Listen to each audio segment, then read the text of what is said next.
नमस्कार, आप देख रहे हैं इंडिया लाइव टुडे 24 न्यूज। तो चलिए रुक करते हैं आज की प्रमुख और बड़ी खबर पर। भ्रष्टाचार के मुद्दे पर आपको घेरने की तैयारी, चर्चा के लिए दिल्ली भाजपा ने की कई बैठकें। इसे लेकर प्रदेश भाजपा लोकसभा चुनाव प्रभारी ओम प्रकाश धनखड़ की अध्यक्षता में बुधवार को 7 लोकसभा सीटों के प्रत्याशियों, चुनाव संचालन समिति प्रमुखों और सदस्यों के साथ 3 बैठक हुई।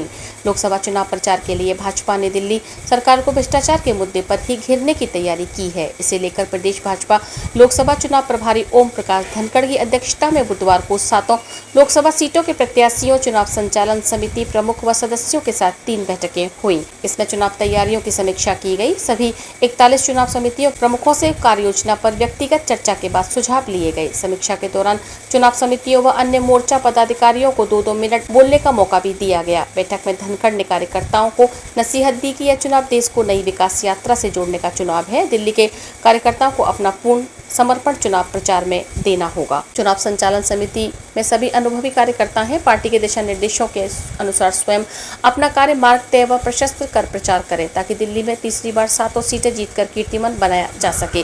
चुनाव प्रचार को सकारात्मक रखना है, लेकिन केजरीवाल सरकार के भ्रष्टाचार से सभी को अवगत कराना है। 10 वर्षों में मोदी सरकार ने दिल्ली का स्वरूप बदला है, ये जनता को बताना है। बैठक में संगठन महामंत्री पवन राणा, 7 लोकसभा प्रत्याशी मनोज तिवारी, बांसुरी स्वराज, कमलजीत सहरावत, प्रवीण खंडेलवाल, रामवीर सिंह विधूड़ी, हर्ष मल्होत्रा, योगेंद्र चंदोलिया आदि मौजूद रहे। देश को विकास की राह से जोड़ने का चुनाव। प्रदेश में भाजपा की सह प्रभारी डॉक्टर अलका गुर्जर ने कहा कि दिल्ली के कार्यकर्ता अनुभवी हैं और यह चुनाव केवल भाजपा को विजय बनाने का चुनाव नहीं, बल्कि देश को विकास की राह से जोड़ने का चुनाव है। दिल्ली वैकल्पिक नेतृत्व तलाश रही है, भाजपा को वह वैकल्पिक नेतृत्व देना है। प्रदेश भाजपा अध्यक्ष वीरेंद्र सचदेवा ने कहा कि 2024 का लोकसभा चुनाव हमें प्रधानमंत्री के राष्ट्रीय उत्थान के संकल्प को सफल बनाने का मौका दे रहा है। इस लोकसभा चुनाव में भाजपा की निर्णायक जीत सुनिश्चित कर हमें 2025 विधानसभा चुनाव की जीत की नींव रखनी है। ईडी के वकीलों में बांसुरी का नाम होने पर आपने घेरा। आपने ईडी के वकीलों की सूची में बांसुरी स्वराज का नाम सामने आने पर भाजपा को घेरा। बुधवार को पार्टी मुख्यालय में आयोजित प्रेस वार्ता में आप नेता सोमनाथ भारती ने कहा कि ईडी और भाजपा एक ही हैं। इस मामले में आपका दावा सही साबित हो गया है।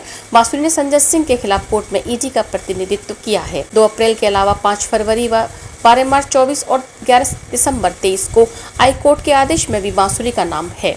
बांसुरी भाजपा की प्रवक्ता और नई दिल्ली लोकसभा क्षेत्र से उम्मीदवार हैं, लिहाजा एक ऐसा व्यक्ति कोर्ट में ईडी का प्रतिनिधित्व कर रहा है, जो इससे बड़ा क्या सबूत होगा कि भाजपा ने राजनीतिक फायदे के लिए ईडी का दुरुपयोग किया। ईडी राजनीतिक इकाई की तरह भाजपा के लिए काम कर रही है। बांसुरी का मामला सोशल मीडिया के जरिए सामने आने पर ईडी कोर्ट चली गई और उपस्थिति सूची से हटवा दिया, जबकि पिछले आदेशों में भी नाम सूची में शामिल है। आपने शुरुआत से कहा है कि ईडी, सीबीआई और चुनाव आयोग भाजपा की राजनीतिक इकाई बन गई है। भाजपा ने शराब घोटाले के नाम पर आप सरकार को गिराने की कोशिश की है। खबरों में अब तक के लिए बस इतना ही। फिर होगी आपसे मुलाकात ऐसी किसी बड़ी और खास खबर के साथ। तब तक के लिए नमस्कार और देखते रहिए इंडिया लाइव टुडे 24 न्यूज।